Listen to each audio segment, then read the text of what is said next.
A Câmara dos Deputados acaba de decidir que Daniel Silveira deve continuar preso. A Câmara dos Deputados decidiu há pouco manter a prisão do deputado Daniel Silveira.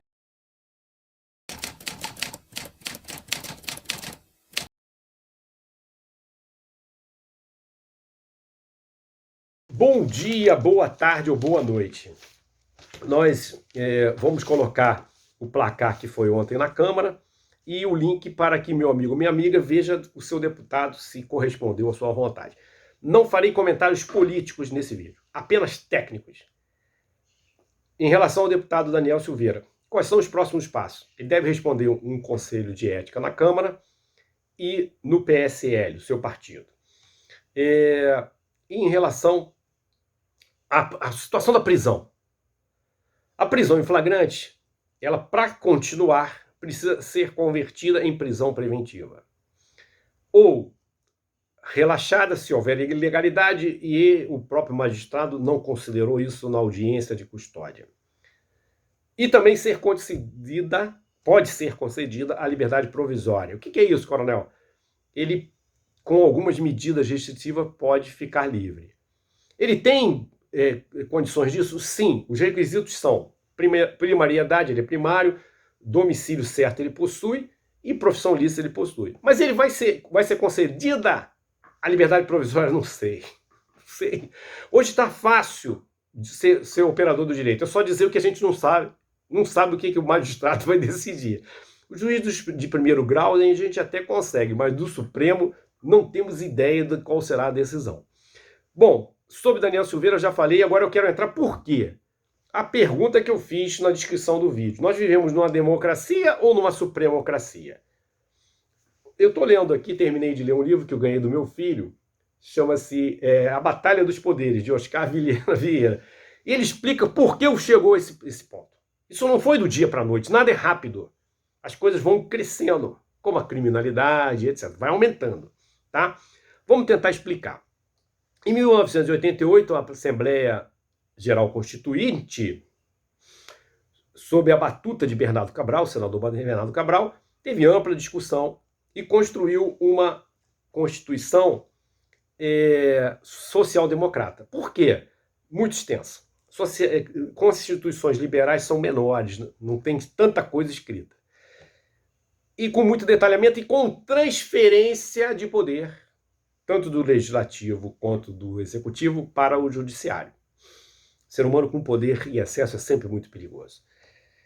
Isso, o Supremo já existia, não foi criada uma corte constitucional, ele demorou a ir avançando. O primeiro caso que nós temos em 1992, no impeachment de Fernando Collor, a lei 1079, que é de 1950, precisava ser adequada. Não há nenhum erro nisso, na medida que o próprio Supremo, nesse caso seria legislador negativo, adequou. Mas foi o primeiro passo. Neste mesmo momento de Fernando Collor, vários sequestros de poupança, juízes decidindo o que o próprio Supremo chama de baixo clero, e eu não, mas é a expressão deles, e ficou uma bagunça no país. Entra Itamar e Fernando Henrique, que foram muito parecidos no governo, o que ocorreu?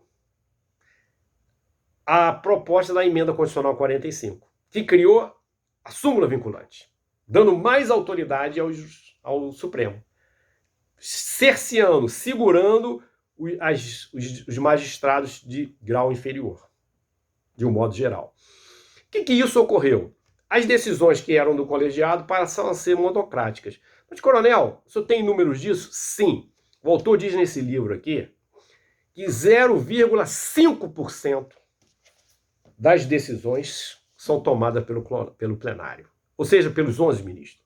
Cada juiz decide monocraticamente. Só que são em torno de 70 ou 80 mil ações que vão para o Supremo por ano. Olha só como é que cresceu a supremocracia, eu diria até, eu que estou inventando essa expressão, a ministocracia que nós estamos vivendo no Brasil. Os números aqui mostram. Nada pessoal, apenas mostrando o aspecto técnico do problema. Isso foi aumentando até que nós tivemos, durante os próximos governos, mais avanços, né? Ainda o coquetel HIV foi uma outra decisão que foi obrigada, ou seja, foi um avanço nessa questão da saúde, no avanço das atribuições do Executivo. Um direito que era previsto na Constituição. E esse pessoal, todo mundo gostou. Esse que é o problema, meu amigo, minha amiga. Quando se avança na Constituição e se dá uma decisão que nós gostamos, nós aplaudimos. Porém, que num dia pode ser o que a gente não concorde. Tá? E assim foi. O presidente Lula colocou 7 ministros, né? Mudou a ideologia do Supremo, e os ministros criaram a cláusula de barreira. E essa cláusula de barreira, com a perda de mandato e a proibição de pessoa jurídica para a campanha, as empresas que doavam, eu não estou dizendo que está certo ou que está errado, mas isso é do parlamento. O que causou no Brasil?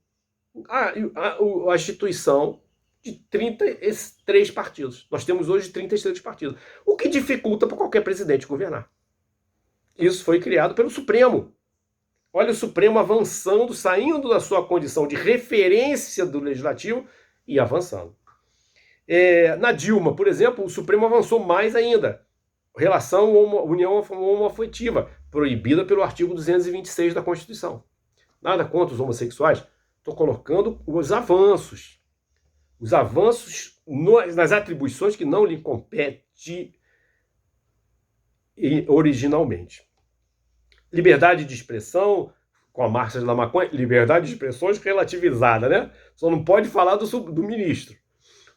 Você pode falar o que quiser, só não pode ser contra os ministros do Supremo, né?